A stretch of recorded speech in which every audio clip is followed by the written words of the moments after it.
Hi everyone, my name is Lucy, welcome back to my channel. It's been a hot minute since I filmed a video, so apologies for the silence, I guess. It has been a bit of a crazy few months, to be honest. I'm gonna do a proper life update, I guess. Not that there's anything really to update you on, but I feel like I want to just have a sit down chatty video, but today is not that day for that video. I have got so many books that I haven't shown you yet that I have received from publishers or bought myself, and I thought it would be the perfect time to do a really kind of cozy autumnal book haul. So I'm currently off work today, it's a Monday, so I decided to film because it is raining outside, so I'm not going to get anything done today apart from just have a really cozy day. That means the lighting is very, very poor, so apologies if this is really dark and stuff. That is what it's like in the autumn in the UK. Full of joy. And I've got all my like cozy cushions behind me and I'm just feeling this vibe basically. I also have a big stack of books right here. Yeah, as you can see, these are all balanced rather precariously, so they are really heavy. So let's get cracking on this fall autumn book haul. So keeping to the witchy theme, very recently I have really been getting into astrology. Laugh all you want, and I'm a very kind of like a bit of a woo-woo person in that I know really there's some bullshit around it, and I know like I kind of have fun with it. I don't take it too seriously, but I do like to dabble in kind of like astrology and, you know, like tarot and stuff like that. I find it all really interesting. And I recently got sent Astro Poets by Alex Dimitrov and Dorothea Lasky from Pam Macmillan. So this is gifted. So thank you very much to Pam Macmillan for sending me this. This is basically a astrology book where it kind of, all the chapters are each one of the star signs. And at the end of each chapter, there is a poem written about that star sign, which I just found absolutely like just so much fun.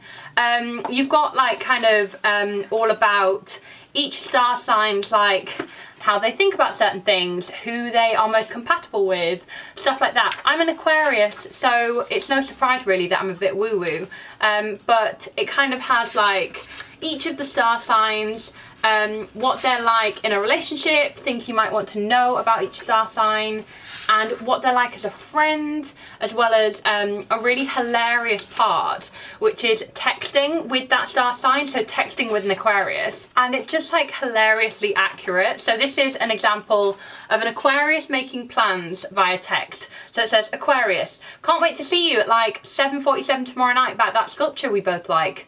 And then the other person, oh yeah, that's literally me in a nutshell. I just really enjoyed this book basically. I would recommend it to you guys if you're into astrology. It also makes a really great gift and it's beautiful, as you can see. So I will leave a link to all the books mentioned down in the description box. The second book I bought, I think it was like in August. I think it was in the last video that I made, which was kind of like a follow me around London type vlog. But in that I popped into my local Waterstones and grabbed My Year of Rest and Relaxation by Otessa Moshfegh. And I've just heard so many things about this book. I've still not gotten around to reading it yet. But this is basically a kind of like a coming of age novel, basically about somebody who isn't figuring their life out. It's about privilege, it's based in New York, and I've just heard non-stop great things about this book. I also love the cover so much. As you can see, it's like a Jane Austen type heroine here, and then all this neon pink. I really enjoy it. So if you've already read My Year of Rest and Relaxation, do let me know in the comments what you thought about it. Okay, the next book I also received from Pam Macmillan, so this is gifted as well. This is a proof that comes out in January 2020, and it is The Other Bennet Sister by Janice Hadlow. This is basically a Pride and Prejudice retelling, but from Mary Bennet's point of view. Yeah, I'm so down for this. This book is just made for me, basically. I am one of these people who I kind of find Mary like such a sympathetic character in Pride and Prejudice, because I feel like she's quite intellectual, she's quite introverted, she's quite like, you know, not used to kind of the rules of society, and she's a bit awkward, and kind of everyone kind of dismisses her. She's always in the background, especially in all of the adaptions of Pride and Prejudice. She's often played by quite a quiet, weird, nerdy character. And this, I hope, will kind of reclaim that character in a really positive way. It's also quite a chunky book. So hopefully I'll get through this soon, but I say that about all the books I haul. I'm like, hopefully I'll get through this soon, and I never do. But I do really want to read this. It sounds awesome. It's out January 2020 from Pan Macmillan. Okay, the next book, guys, I am so excited for. I am honestly over the moon with. It is Wayward Son by Rainbow Rowell. So this is, unless you live under a rock, this is the sequel to Carry On by Rainbow Rowell, which is really hard to explain because Carry On itself is like fan fiction from one of Rainbow Rowell's other books called Fangirl. So there's lots of different layers, but this series is kind of blown up outside of Fangirl. So I'm really, really excited to get around to reading this one. Confession, I've not actually read Carry On yet. I've been meaning to read it for ages, but I know I'll love it, which is why I already am really excited about Wayward Son. Also, I love that it's all based on the Kansas song, Carry On My Wayward Son. Love that song. And I think I'm going to love these characters. I know I'm going to love the whole setting. I love anything Rainbow Rowell puts out, so I know I'm going to love this basically. So I'm absolutely hyped for this. Do let me know if you've already read it. No spoilers obviously, but hopefully I'll read Carry On really soon and I can review that and Wayward Son for you guys. The next book I could not wait to buy because it is a thing of beauty. It is The Deathless Girls by Kieran Millwood Hargrave. So Kieran is a author of usually middle grade stories, but I think this is her first YA book actually, and this is a retelling of Dracula that's supposed to be quite feminist and reclaiming of that whole narrative. The thing about this book is just the detail on it. It is a thing of beauty. So not only is the cover beautifully illustrated, covered in foil, but then look at these end pages and this. Can we talk about this, guys? Oh my god, it is so beautiful. I'm really, really hyped for this because Kieran is a brilliant author and I've loved her stories. She's also a great person, so I really, really wanted to read this. Let me read you the blurb because it sounds so fascinating. On the eve of their divining, the day Lil and her twin sister Kizzy are to discover their fate, they're captured and enslaved by the cruel Boyar Valkar. Far away from their beloved traveller community and forced to work in the harsh castle kitchen, Lil finds some comfort in storm-eyed Myra, a fellow slave who she's drawn to in ways she doesn't understand. But too soon, she also learns about the dragon, a mysterious and terrifying man of myth who takes girls as gifts. They may not have had their divining day, but the girls will still discover their fate. I also think there's an LGBT romance in this, which I'm really hyped to read. But this is already out now, you can get your hands on it.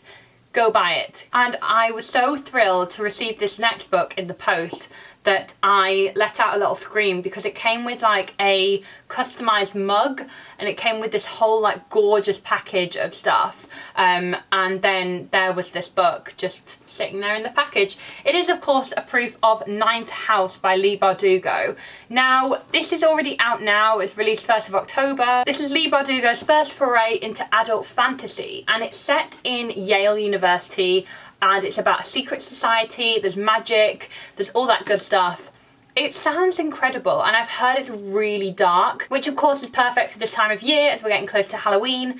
I might start this really soon because I need to know what happens and I don't want any spoilers. So if you've read it yet, I want to know what you think, but don't spoil if that's okay in the comments. I've heard some amazing reviews about this and I think it's already been optioned for film or a TV series. So hopefully we'll be seeing this on our screens in the next few years. I just love Leigh Bardugo. If you've not already seen, I have an interview with her on my channel from a few years ago.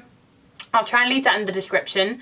That was about her Grisha trilogy, or was it about Six of Crows? I think it was about Six of Crows. I will read anything and everything that that woman puts out because she is such a talented writer and I love her. So I'm definitely going to add Ninth House to my reading list very, very soon. It's out now. Hope you guys have bought this too and tell me what you think about it. Finally, I got sent a massive, massive book from Wide Eyed Edition, so this is gifted. It is called Mythologica. Guys, this is huge. Look at the size of my head compared to this book. This is by Steve Kershaw and Victoria Topping, and it's described as an encyclopedia of gods, monsters and mortals from ancient Greece. So you may have seen in my 30 before 30 video, I'll link that down below if you've not seen it yet, but I really want to get into Greek mythology, or just mythology in general really. So when they emailed me asking if I want to receive the book, I was like, yes, this is perfect, because not only is it the stories of all the kind of figures from Greek mythology, it's also beautifully illustrated. So I thought this could be a really fun way of like learning those stories. It's kind of broken down into, I don't know if you can see, but like gods, mortals, monsters, and then the whole book is like beautifully illustrated. I mean, look at this. I don't know if you can tell like the how gorgeous the art style is. It's absolutely beautiful. And the only thing I am hesitant about this book is it's quite heavy and it's quite massive. So it's like, I don't know when I'm going to be able to just kind of sit and pick this book out. And I also don't know where to store it in my house. So it's a tricky one, but though I do wish it was slightly smaller, it's also just one of those like absolutely beautiful, beautiful books that I think will make a gorgeous addition to your collection. So I'll leave a link to that down below, as with all of the rest of the books. We've come to the end of the book haul. I hope that you really enjoyed this video. Do let me know if there's any of the books I mentioned here that you'd really like to read, or if you've read already. And if you enjoyed this video, please don't forget to subscribe for weekly bookish updates. They will be a bit more weekly now that I've kind of gotten out of my like video making funk, and I feel like I'm back on track a little bit. And thank you all so much for watching. I'll see you very soon. Bye!